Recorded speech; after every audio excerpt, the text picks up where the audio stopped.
Very pleasant. Good morning, everybody. Great to be with you on today's edition of the Morning Briefing. I'm Jeff DeForest, along with the ever dapper and always on point, Mike Lubitz. Happy to be with you here on NoFilter.net and Caffeine TV. We're a little late to the party with this one, Lubie. Would you say we kind of whiffed on this conversation yesterday when it would have been maybe a little bit more relevant? But it's come to me that it's a little mystifying. I didn't really understand how it was possible that the Chicago Bears could trade Justin Fields after all of the speculation. We had the feeling that this trade was going to happen. But how they only recouped or netted back a sixth-round conditional pick, which becomes a fourth-rounder if somehow Justin Fields plays 51% of the snaps this year for the Pittsburgh Steelers.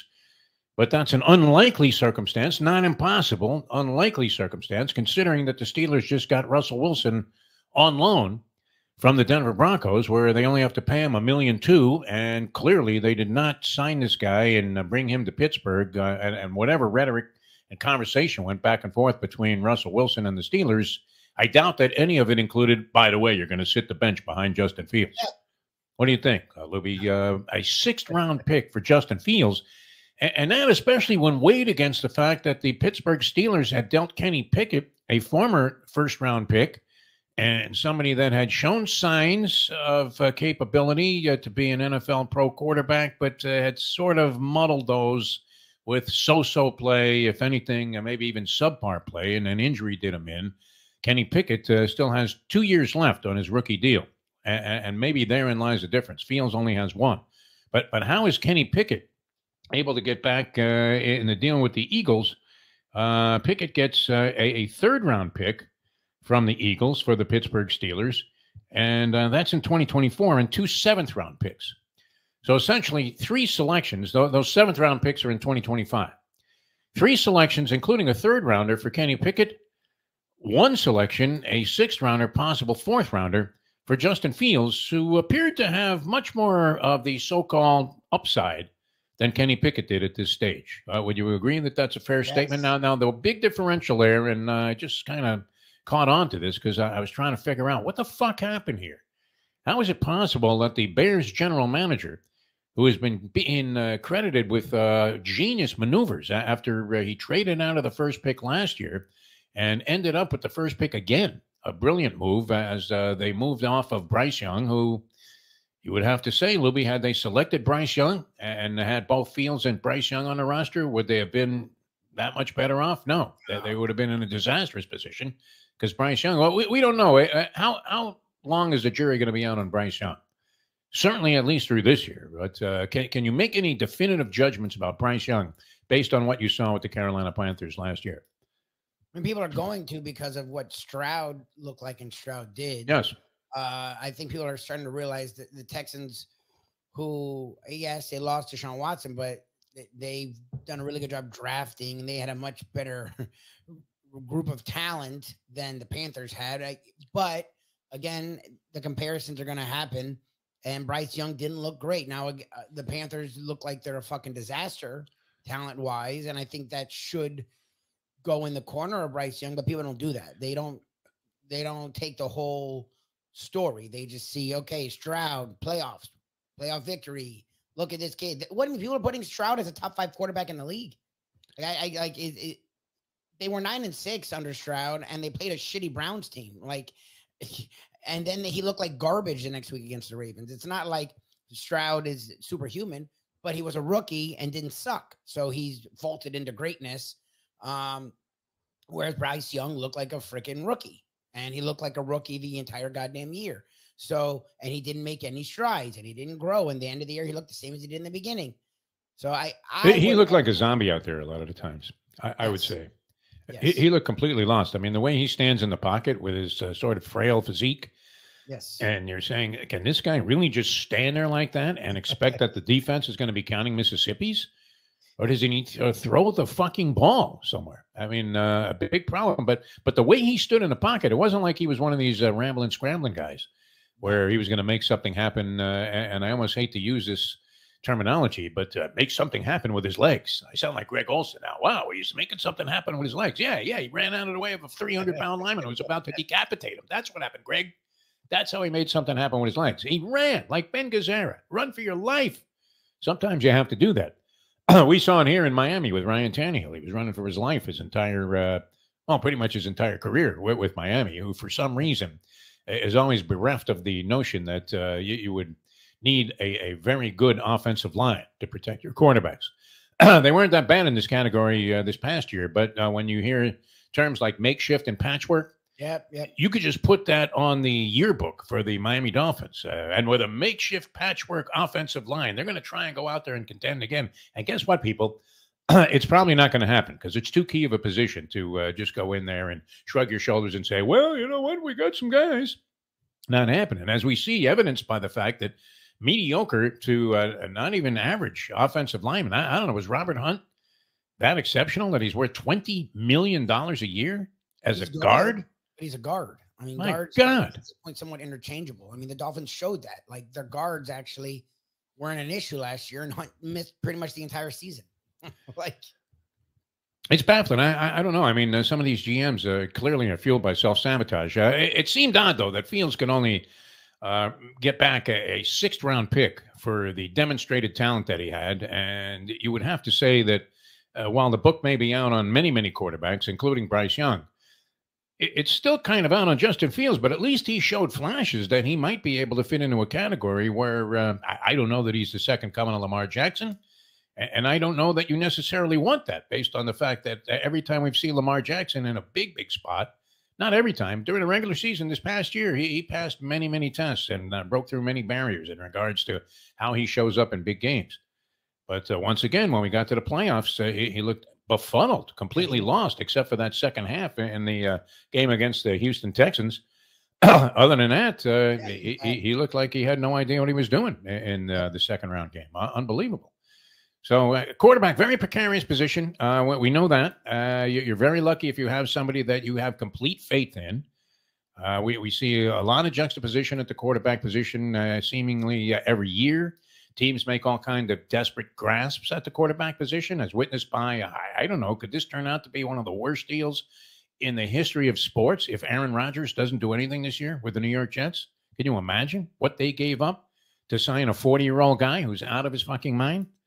Aaron Rodgers, where, I mean, how would you like to know? You're the GM. Remember, they used to, this was back in the day before surgeries became much more efficient and effective.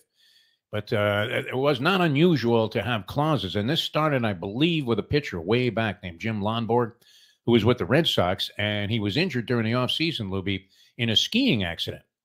And that was the advent of these conditional clauses where they would restrict certain players and individuals from doing activities that were deemed to be possibly detrimental to the advancement of their careers. So where they didn't want certain guys out on dirt bikes and this and that. And Lonborg, they put a clause in his contract that he couldn't go skiing. You would see this. It wasn't uncommon at that time. Mm-hmm. But, I mean, in this case where you have all of these, precarious teams with in terms of quarterback play, you definitely have to get it right. So here's a guy with the Bears. I mean, he has all of the cards. So what would you have considered keeping Fields at any stage if you were the Chicago Bears? Would you have considered just passing 100%. On that, trading the number one pick again, loading up, and then you have a quarterback that you think you can develop? Would that not have been a reasonable possibility, especially if you knew you were only going to get back a sixth-round pick? I would have kept him until the team needed a quarterback bad enough that they were willing to give me something in a trade. I mean, that's a bullshit-ass trade. There was he has only 1 year left on his rookie deal, and we don't know if he's worth getting a big deal. And we're seeing even if a quarterback is average, they get 35, 40 million a year. Fine, you don't want to give Justin Fields that, okay. But that's not what you're paying him now. You have another year of this salary. So why wouldn't you play him under this salary? I don't understand. I didn't get the deal at all. And it made no sense at all. Get through the draft, get through the spring. People get hurt all the goddamn time. It's football. Someone's going to need a quarterback. You can at least you should at least be able to get a third rounder, possibly a second rounder for Justin Fields. The dude started last year, and he has a possible starting quarterback in the NFL, let alone he's so young. He's only 25. He's just turned 25. Like, he could grow. He could get better and become a legit talent in this league. that trade made 0 sense, and there's not one person I've heard that said it was a good deal. I don't know what the Bears were doing. Supposedly, Fields had rejected or blocked trades to 4 other teams that had made inquiries about his availability. That could have had something to do with the lousy return that they got. But I mean, when you really do dive into it, and you think, what was traded for Russell Wilson to bomb in Denver? What was traded for Aaron Rodgers to bomb in New York so far? Yep. And do you really want to know? Like I was saying, do you really want to know that your quarterback during the offseason, never mind the restrictions, what would you not have a clause in there about no psychedelic drugs, please? Holy Timothy Leary, what are we talking about here? If anyone's doing off-season shit. I know they were in no position, the Jets, to dictate anything to Aaron Rodgers because they were scared to death that they weren't going to get the guy, which now looks like it might have been fortunate. I mean, this was kind of like many years ago when the league negated a trade that Pat Riley had made with the Miami Heat to acquire Juwan Howard. And Juwan Howard was coming off a series of really, really good seasons. It looked like this was going to be the piece that was going to put the Miami Heat on the map, which they were desperately trying to be. The Heat trying to be relevant every year, although last night it was kind of ugly. But with the game against the 76ers, imagine you bet that game. I was thinking about taking 4 points with the Miami Heat, and then you turn on the TV, and there's Jimmy Butler in street clothes. Yeah, Butler and Hero didn't play. Hero hasn't played for weeks now, but Butler hasn't played now the last 2 games, and I actually don't know why.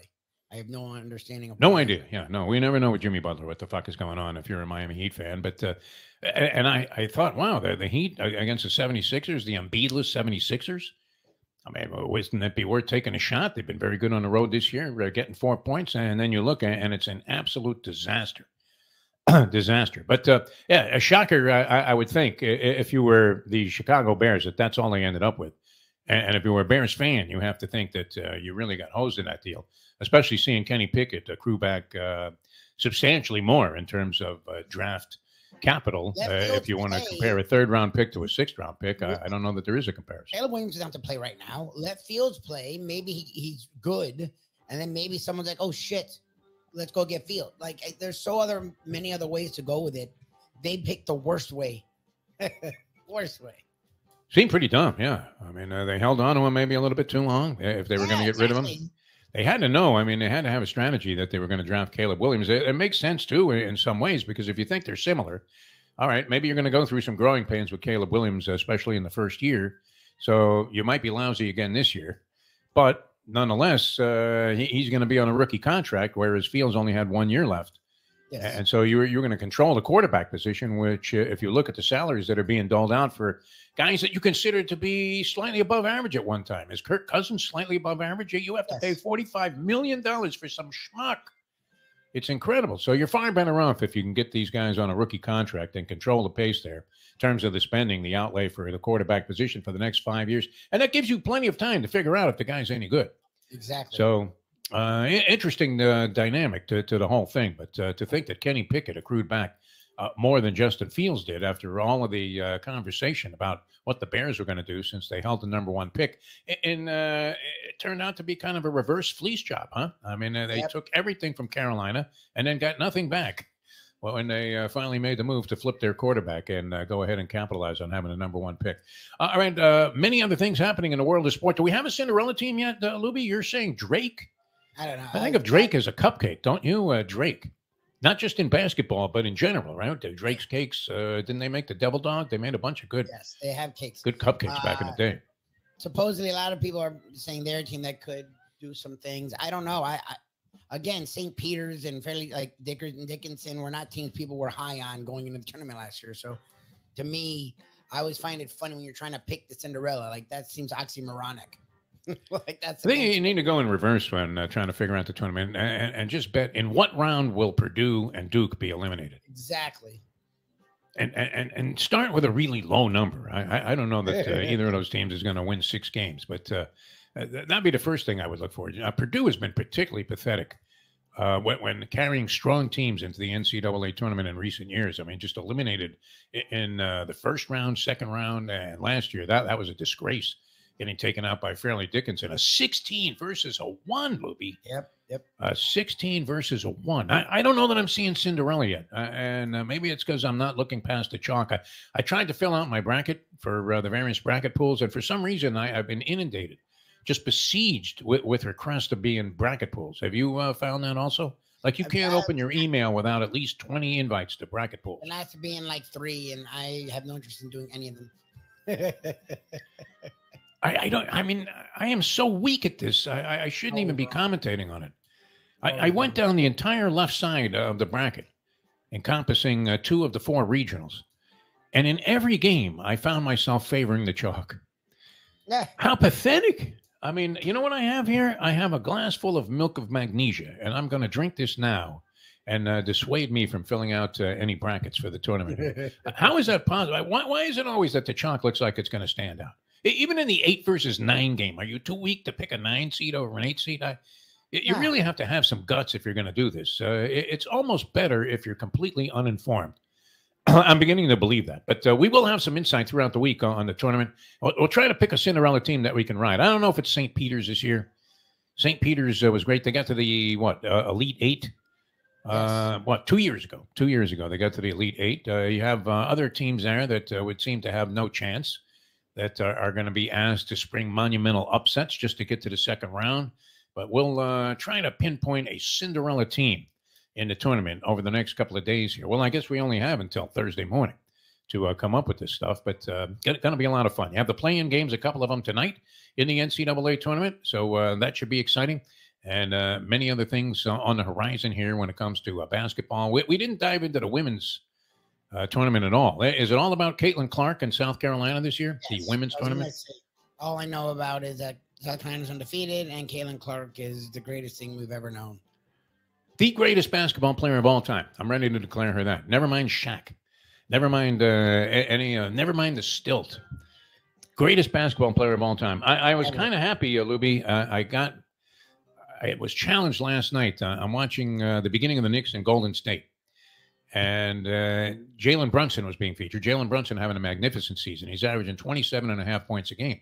And a graphic came up that said that is the most points per game averaged by a guard on the Knicks roster since 1961-62. So you're thinking to yourself, who the fuck was that? Hawthorne Wingo? I don't know. I mean, what Knick guard was on the roster in 61-62 that was averaging like 25 points a game? And it came to me, Lubie, my Prevagen that kicked in, all of the memory techniques that I've been working on. Nice. It was Richie Guerin was on the Knicks. You remember Richie Guerin, a fabled name in basketball history? Averaged almost 25 points a game, 61-62. You started thinking of and these teams came much later. Obviously, they came in the late 60s, early 70s when you had Earl Pearl on there, traded from the Baltimore Bullets to the New York Knicks, fabled deal.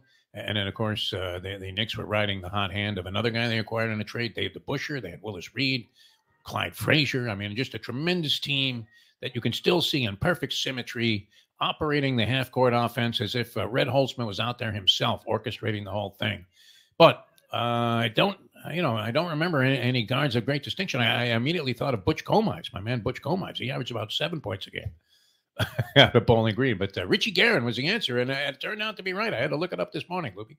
Richie Guerin, 24.5 points a game, 1961-62 Knicks. So there you go, Lubie. It's not like all the memory has gone blank. There you go. I can't remember what my wife asked me to do before I went to bed last night in terms of what we're doing this morning, but I do remember that Richie Guerin was probably the last great Knick from that era that could have possibly been the answer to that question. All right, we have to run after all of that. Cinderella, that's what we're looking for, Libby. Cinderella, you won't name anybody. You're going to go Drake? You're going to go what? You really haven't delved in and dived into this tournament at all, considering it's like starting tonight, Lube. I think you need to get with it. I'm looking at. I don't have any major like upset teams. I mean, look again. It's like Auburn's a team I've heard about. But again, they're a 4 seed. James Madison is a team that people keep talking about that they could win a couple games because you're playing in South Carolina. Won over 30 games in a regular season. So like maybe it's doable, but I don't know. Like again, I always find it funny to pick the upset. I just think that it's sort of oxymoronic. Again, 7, 10, 8, 9, okay. But like when you get into these other ones, the 5 and the 12s, there's a reason the team's a 12. So to me, and especially since a lot of the teams that were borderline that a lot of people thought would get in, didn't get in, I feel like it's a little weaker, the 12, 13, 14, 15s this year. I don't think they're as strong as they've been in the past. So it's hard for me to pick upsets with what we're looking at. Well, you have to ask yourself, too, is trusting the seeding committee's opinion. Is it the same as trusting Sam Bankman-Fried? You're at one of those parties in the Bahamas that this guy was throwing, and you're thinking, hey, I'm fucking fat, I'm rich, this is fantastic, and the next thing you know, you're penniless. Can you really put faith in the seeding of the NCAA committee who did the seeding when you don't even trust them to put the right teams in the tournament? Can you imagine? They're screaming at Seton Hall, screaming, we got fucked, we got fucked. They're screaming in New York, we got fucked. Patino screaming, got blood on his white suit, incredible. We got fucked. So can you trust the seeding? I don't know. A little deeper research is necessary. We're going to have to defer to some people that actually know what the hell they're talking about on this. So we'll have some strong opinions from a variety of handicappers that we are constantly in touch with here on the show. So stay tuned here, and we'll try to get you a way to make some money, especially in the early round. And the early round or two, I guess, of the NCAA tournament. All right, for Mike Lubie, it's a lot of fun being with you today. Thanks so much. The field's staying a bit of a mystery. 6th-round pick seemed like a paltry sum to accrue back for a guy that people were talking about as an emerging star in the National Football League, if he didn't already have star status to begin with. For Mike Lubie, I'm Jeff DeForest. Thanks for tuning in here, Caffeine TV and NoFilter.net, to today's edition of the Morning Briefing.